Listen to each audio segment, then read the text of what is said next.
ஆண்டவராகிய இயேசு கிறிஸ்துவின் நாமத்தில் வாழ்த்துக்கள். நாளிலும் எபேசியர் 1வது அதிகாரம் 17வது வசனத்திலிருந்து கடைசி வரையிலும் நாம் தியானிக்கலாம். இந்த பகுதியிலே பவுல் அப்போஸ்தலன் ஆவிக்குரிய வெளிச்சத்திற்காக விசுவாசிகளுக்கு ஜெபம் பண்ணுகிறதை நாம் பார்க்கிறோம்.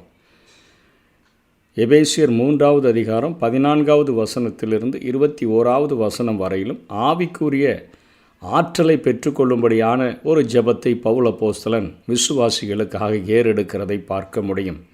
ஆவிக்குரிய வெளிச்சத்திற்கான ஜெபத்தை குறித்து பார்க்கும் பொழுது பிதாவினிடத்தில் ஏறெடுக்கப்பட்ட இந்த ஜெபமானது ஒரு இடைவிடாததாகவும் குறிப்பிட்டும் மக்களுடைய அப்போதைய தேவை கருதியும் அது ஏறெடுக்கப்பட்டதாக நாம் பார்க்கிறோம். இங்கே பவுல் அப்போஸ்தலன் சொல்லும்போது சொல்லுகிறார், நம்முடைய கர்த்தராகிய இயேசு கிறிஸ்துவின் தேவனும் மகிமையின் பிதாவுமானவர் தம்மை நீங்கள் அறிந்து கொள்வதற்கான ஞானத்தையும் தெளிவையும் அளிக்கிற ஆவியை உங்களுக்கு தந்தரல வேண்டுமென்று சொல்லி ஜெபத்தை தொடங்குகிறாரே. 16வது வசனத்தில் இடைவிடாமல் உங்களுக்காக ஸ்தோத்திரம் பண்ணி என் ஜெபங்களில் உங்களை நினைத்து என்று சொல்லுகிறதை பார்க்கிறோம். யாருக்காக ஜெபம் பண்ணுகிறார்? அதற்கு முந்தின வசனத்தில் இயேசுவின் மேலுள்ள உங்கள் விசுவாசத்தையும் பரிசுத்தவான்கள் எல்லார் மேலுள்ள உங்கள் அன்பையும் குறித்து நான் கேள்விப்பட்டு, அதாவது கர்த்தராகிய இயேசு கிறிஸ்துவின் மேலே விசுவாசமாக இருக்கிற பிதாவை நேசிக்கிறது போல சக மனிதர்களையும் நேசிக்கிற அன்புள்ளம் கொண்ட அந்த ஜனங்களுக்காக இடைவிடாமல் இந்த ஜெபத்தை செய்வதாக சொல்லுகிறார். இடைவிடாத ஜெபத்தை எதற்காக செய்கிறார் என்று சொன்னால், அவர்கள் ஆவியானவரை பெற்றுக்கொள்ளாமல் இல்லை, ஆவியானவரை பெற்றுக்கொண்டதினால்தான் அவர்கள் ரட்சிக்கப்பட்டிருக்கிறார்கள். அவர்கள் ஒரு விசுவாசியாக மாற்றப்பட்டு பரிசுத்த வாழ்க்கை வாழ்கிறார்கள்.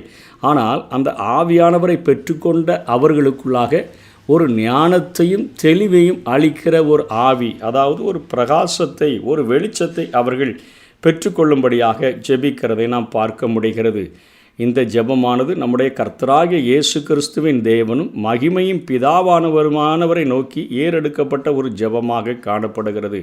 மகிமையின் பிதா என்று அவர் சொல்லுகிற அந்த காரியத்தை தான் ஜனங்கள் தெரிந்து கொள்கிறதற்காக இந்த வார்த்தையை பயன்படுத்துகிறார். எல்லா மகிமைக்கும் ஆதாரமாக அல்லது தொடக்கமாக இருக்கிறவர் என்பதை இந்த வார்த்தையிலே பவுல் அப்போஸ்தலன் எடுத்துரைக்கிறார். மகிமையின் பிதா, எல்லா மகிமைக்கும் ஆதாரம் அவர்தான், தொடக்கம் அவர்தான், எல்லா மகிமைக்கும் பாத்திரரும் அவர்தான். தேவனுடைய மகிமையின் வெளிப்பாடாகிய இயேசு கிறிஸ்துவின் பிதாவே இவர் என்று சொல்லித்தான் மகிமையின் பிதா என்று ஆரம்பிக்கிறார். தம்மை நீங்கள் அறிந்து கொள்வதற்கான ஞானத்தையும் தெளிவையும் அளிக்கிற ஆவியை உங்களுக்கு தந்தரல வேண்டும் என்று அந்த ஜெபமானது தொடர்கிறது. பரிசுத்த ஆவியானவரே, ஞானத்தை அளிக்கிற ஆவியானவர் என்று சொல்லி ஏசாயா 11வது அதிகாரம் 2ஆம் வசனத்திலே நாம் பார்க்க முடியும்.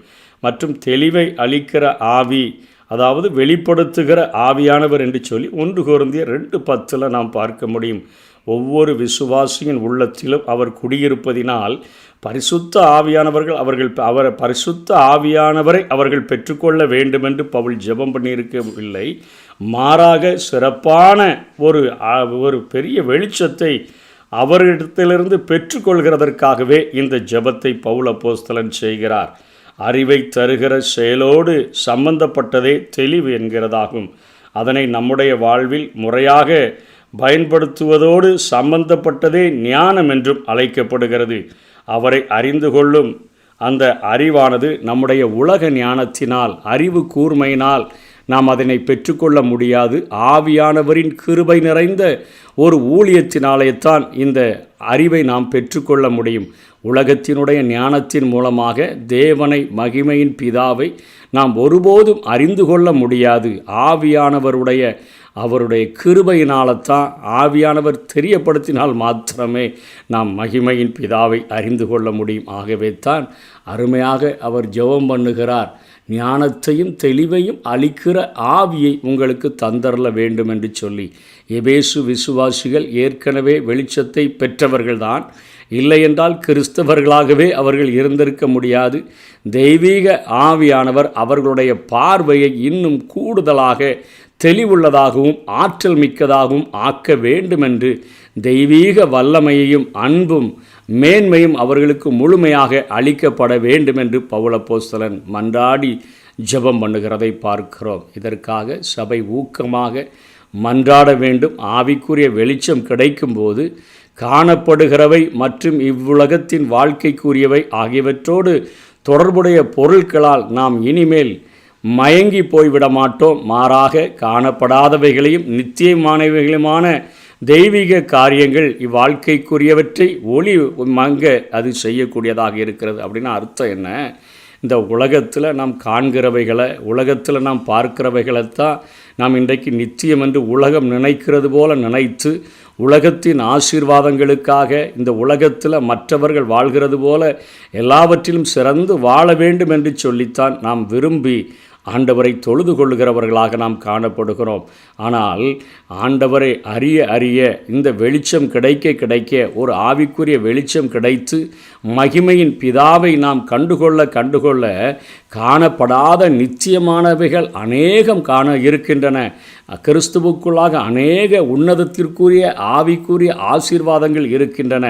அப்போது அந்த ஆசீர்வாதங்களை பிதா வெளிப்படுத்த ஆவியானவர் நமக்கு மனக்கண்களிலே வெளிச்சத்தை தர இந்த உலகத்தில் நாம் காண்கின்ற அனித்தியமானவைகளின் மேலே இருக்கக்கூடிய ஈடுபாடுகள் கொஞ்சம் கொஞ்சமாக குறைய ஆரம்பித்துவிடும். ஆகவே தான் ஆண்டவருக்கென்று உண்மையாய் பணி செய்தவர்கள் எல்லாரும் இந்த உலகத்தின் காரியங்களை துச்சமென்று நினைத்து ஆண்டவருக்கென்று அவர்கள் பணி செய்கிறவர்களாக, ஆண்டவருக்காக தங்களுடைய ஜீவனையும் அவர்கள் அர்ப்பணித்தவர்களாக அநேக இரத்த சாட்சிகளாய் கூட நாம் மரித்ததை பார்க்க முடிகிறது. காரணம் என்ன? காணப்படாத அநேக நிச்சயமான காரியங்களை ஆவியானவர் அவர்களுக்கு வெளிப்படுத்த ஆரம்பித்து விடுகிறார். ஆகவே தான் இன்றைக்கு நம்முடைய வாழ்க்கையிலும் நம்முடைய மனக்கண்கள் பிரகாசம் அடையும் பொழுது இந்த உலகத்தில் காண்கிற, இந்த உலகத்தில் நமக்கு புலப்படுகிற எல்லாமே நித்தியமானவைகள் அல்ல, அவைகள் அனித்தியமானவைகள் அல்ல, பூமிக்குரியவைகளை அல்ல, மேலானவைகளை நாம் நாட ஆரம்பித்து விடுவதற்காகத்தான் பவுல் அப்போஸ்தலன் எபேசு சபைக்கு இந்த காரியத்துக்காக ஜெபிக்கிறார். ஆவிக்குரிய வெளிச்சத்தின் ஆதாரமாக திகழ்கிறவர் தேவனே. நாம் ஆவியானவர் அதை கொண்டு வருகிற ஒரு கால்வாயாக, நம்மிடத்தில் அந்த வெளிச்சத்தை கொண்டு வருகிற ஒரு கால்வாயாக விளங்குகிறார். அதன் மிக முக்கியமான அந்த காரியத்தை நாம் பெற்றுக்கொள்கிறதற்கு பயன்படுகிற நம்முடைய உறுப்புகள் என்னென்னா இருதயத்தினுடைய கண்கள் தான், மனக்கண்கள் தான். அந்த மனக்கண்கள் தான் அது பிரகாசம் அடைய வேண்டும். தெய்வீக அந்த உண்மைகளை நாம் நம்முடைய அறிவு கூர்மையினால் ஒருபோதும் அறிந்து கொள்ள முடியாது. மென்மையான இருதயங்களை சார்ந்தே இந்த ஆவியானவர் ஆண்டவருடைய மகிமையான காரியங்களை, ஆசீர்வாதங்களை நமக்கு வெளிப்படுத்துகிறார். நம்முடைய பாசமிகுந்த இருதயத்தில், பாசமிகுந்த மனதில் நாம் மென்மையான ஒரு இருதயத்தை, கடின இருதயத்தை அல்ல, ஒரு மென்மையான இருதயத்தை பெற்றுக்கொள்கிற போது தேவனிடத்தில் அன்பு கூறுகிறவர்களாக நாம் காணப்படும் பொழுது ஆவியானவர் அதை வெளிப்படுத்தி தரக்கூடியவராக இருக்கிறார். ஒவ்வொரு விசுவாசியும் தேவனிடத்தில் அன்பு கூறுகிறபடியினால் தெய்வீக வெளிப்பாட்டுகளை அவர்கள் பெற முடியும் என்கிறதைத்தான் பவுல் அப்போஸ்தலன் எழுதுகிறார். அதற்காக அவர் ஜெபிக்கிற காரியம், அவர் நம்மை அழைத்ததினாலே நமக்கு உண்டாயிருக்கிற நம்பிக்கை என்று சொல்லுகிறார். வசனம் 18. அதாவது நமக்கு எதிர்காலத்தை குறித்த ஒரு வெளிப்பாட்டை இங்கே கொடுக்கிறார். நமக்கு பரலோக ராஜ்யத்தின் வாழ்வை எதிர்பார்த்து கொண்டிருக்கிறோம். இந்த பூமிக்குரிய கூடார வாழ்க்கை நமக்கு அழிந்து போகிறது, வரப்போகிறதை நாடுகிறோம்.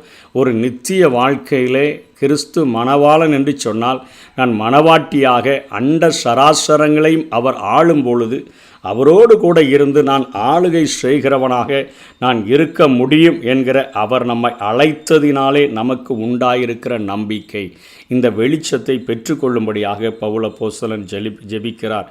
பரிசுத்தவான்களிடத்தில் தமக்கு உண்டாயிருக்கிற சுதந்திரத்தினுடைய மகிமையின் ஐஸ்வர்யம், சுதந்திரத்தினுடைய மகிமையின் ஐஸ்வர்யம், அதாவது பரிசுத்தவான்கள் அவருடைய சுதந்திரமாக மாற்றப்படுகிறார்கள்.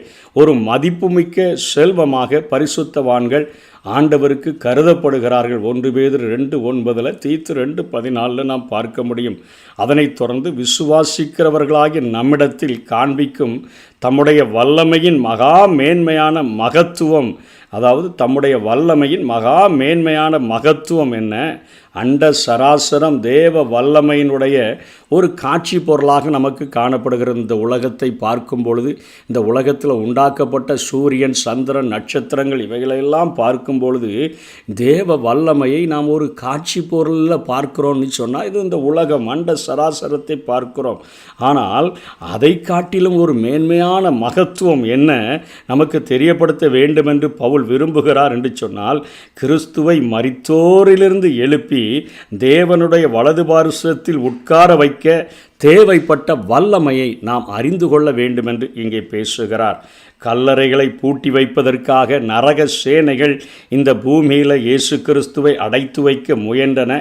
ஆனால் எல்லா எதிர்ப்புகளையும் தோற்கடித்து இயேசு கிறிஸ்து வெற்றி சிறந்தார். அவர் அங்கே பிதாவினுடைய வலது பாரிசத்தில் அவர் அமர்ந்தார் என்று சொல்லி பார்க்கிறோம். சாத்தானுக்கு கிடைத்த மிகப்பெரிய ஒரு தோல்வி, அவர் கிறிஸ்துவை மரித்தோரிலிருந்து எழுப்பிய போது அவரிடத்தில் நடப்பித்த அவருடைய பலத்த சத்துவத்தின் வல்லமையின் அந்த செயலாக்கத்தின்படியே அந்த வல்லமையை எதற்காக இங்கே பவுல் அப்போஸ்தலன் நாம் அறிந்து கொள்ள வேண்டும் என்று சொல்லுகிறார்னு சொன்னால், மனித வரலாற்றிலேயே கிறிஸ்துவினுடைய உயிர்த்தெழுதல் தான் முதல் நிகழ்ச்சி. இயேசு கிறிஸ்து இந்த பூமியிலே வாழ்ந்த பொழுதும் பழைய ஏற்பாட்டில் ஒரு சில தீர்க்கதரிசிகள் உயிரோடு கூட எழுப்பின போதிலும் கூட அவர்கள் திரும்பவும் மரணமடைந்து விட்டார்கள். இன்றைக்கு உயிரோடு கூட எழுந்து பிதாவினுடைய வலது பாரிசத்தில் வீற்றிருந்து நமக்காக பரிந்து பேசுகிறவர் இயேசு கிறிஸ்து மாத்திரமே. இன்றைக்கும் ஒரு திறந்திருக்கிற கல்லறையாக உலகத்தில் இருக்கக்கூடிய கல்லறை இயேசு கிறிஸ்துவினுடைய கல்லறை. இது எதற்காக பவுல் அப்போஸ்தலன் நாம் புரிந்து கொள்ள வேண்டும் என்று விரும்புகிறார் என்று சொன்னால், இன்றைக்கு நாம் ரட்சிக்கப்படும் பொழுது நம்முடைய ஆத்மா ரட்சிக்கப்படுகிறது, நம்முடைய ஆவி ரட்சிக்கப்படுகிறது. ஆனால் நம்முடைய சரீரத்தின் மீட்பானது நாம் மரித்த பின்பாக அந்த மத்திய ஆகாயத்தில் கர்த்தருடைய சத்தம் தொனிக்கப்படும் பொழுது, அல்லது உயிரோடு கூட இருந்தோம் என்று சொன்னால் நாம் மறுரூபம் அடைந்து இந்த சரீரம் மீட்படைந்து மத்திய ஆகாயத்தில் அவரை நாம் சந்திப்போமே. அந்த காரியமானது தேவனுடைய அந்த வல்லமையின்படி, அதாவது அவரிடத்தில் நடப்பித்த பலத்த சத்துவத்தின் வல்லமை நம்முடைய சரீரத்திலும் நமக்கு நடந்து நாமும் உயிரோடு கூட எழுந்து அவரோடு கூட உன்னதங்களில் வீற்றிருப்போம். ஆகவே இப்படிப்பட்ட நம்பிக்கையை பெற்றுக்கொள்ளுகிறதற்கு, காணப்படாத இந்த நித்தியமான காரியங்களை நாம் அனுபவிப்பதற்கு நமக்கு பிரகாசமுள்ள மனக்கண்கள் வேண்டும் என்று சொல்லி அவர் ஜெபிக்கிறதை பார்க்க முடியும். ஆகவே ஒவ்வொரு விசுவாசிகளும் நாம் ஒவ்வொரு நாளும் ஜெபிக்க வேண்டிய காரியம், ஆண்டவரே மகிமையின் பிதாவை நான் அறிந்து கொள்ளுகிறதற்கு ஞானத்தையும் தெளிவையும் அளிக்கிற ஒரு ஆவி எனக்கு வேண்டும். நீர் என்னை அழைத்ததுனால எனக்கு உண்டாயிருக்கிற நம்பிக்கை என்னென்னா, இந்த பூமியில் இந்த கூடார வாழ்க்கை அழிந்து போனாலும் இங்கே நான் கண்ணை மூடணுன்னா உம்முடைய ராஜ்யத்தில் கண்ணை நான் விழிப்பேன் என்கிற ஒரு நம்பிக்கை, எனக்கென்று ஒரு பரலோகத்தில் சுதந்திரம் வைக்கப்பட்டிருக்கிறது என்கிற நம்பிக்கை, பரிசுத்தவான்களிடத்தில் தமக்கு உண்டாயிருக்கிற சுதந்திரம், என்னை ஒரு விலையேறப்பெற்ற இயேசு கிறிஸ்துவின் இரத்தத்தை கொடுத்து என்னை விலையாய் வாங்கியிருக்கிறீங்க, என் சரீர மீட்புக்காக பரிசுத்த ஆவியானவர் என்கிற முன் தொகையை கூட எனக்கு தந்திருக்கிறீங்க. ஆகவே நான் நிச்சயமாக உம்முடைய ராஜ்யத்திற்கு நான் வருவேன். விசுவாசிக்கிறவர்களாக நம்மிடத்தில் காண்பிக்கும் தம்முடைய வல்லமை, இயேசு கிறிஸ்துவை மரித்தோரிலிருந்து எழுப்புகிறதற்கு காண்பித்த அதே வல்லமையை என் சரீர மீட்பிற்கென்று நீர் காண்பித்து நித்திய காலமாக உம்மோடு கூட வாழ வைக்கிற ஒரு பாக்கியத்தை தருவீர். இந்த மனக்கண்கள், பிரகாசமுள்ள மனக்கண்கள் எங்களுக்கு மாத்திரமல்ல ஒவ்வொரு விசுவாசிகளுக்கும் வேண்டும் என்று சொல்லி நாங்கள் பாரத்தோடு கூட ஜெபிக்க எங்களை அர்ப்பணிக்கிறோம் என்று சொல்லி வாழுவோம். கர்த்தர் தாமே நம்மை ஆசீர்வதிப்பாராக. ஆமென்.